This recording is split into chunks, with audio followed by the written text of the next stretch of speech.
அரக்கோணம் பெண் பாலியல் வன்கொடுமை வழக்கை சிபிஐக்கு மாற்ற வேண்டும் என மத்திய இணையமைச்சர் எல் முருகன் தெரிவித்தார். சென்னை பரங்கிமலை ரயில் நிலையத்தில் செய்தியாளர்களை சந்தித்த அவர் தமிழகத்தில் சார்கள் மற்றும் தம்பிகளின் ஆட்சி நடந்து கொண்டிருப்பதாக விமர்சனம் செய்தார். டாஸ்மாக் வழக்கில் அமலாக்கத்துறை விசாரணைக்கு உச்சநீதிமன்றம் தடை விதித்தது குறித்த செய்தியாளர்களின் கேள்விக்கு பதிலளித்த எல் முருகன், அமலாக்கத்துறை தங்கள் தரப்பு நியாயத்தை முன்வைப்பார்கள் என்றும் உப்பு தின்றவர்கள் தண்ணீர் குடித்தே ஆக வேண்டும் என கூறினார்.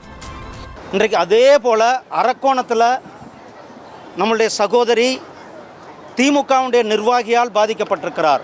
அந்த சகோதரிக்கு நியாயத்தை கொடுப்பதற்கு பதிலாக அந்த சகோதரி குற்றவாளி போல் நடத்துகின்ற செயலை தமிழக காவல்துறை செய்து கொண்டிருக்கிறார்கள்.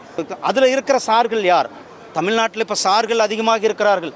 அந்த சார்கள் யார் என்பது தெரியவில்லை. இந்த அரக்கோணம் வழக்கும் சிபிஐ இடத்துல ஒப்படைக்க வேண்டும். அப்பொழுதுதான் கூடிய சீக்கிரம் அந்த சகோதரிக்கு நியாயம் கிடைக்கும். இந்த வழக்கை உடனடியாக தமிழக அரசாங்கம் சிபிஐ இடத்தில் ஒப்படைக்க வேண்டும் என்று கேட்டு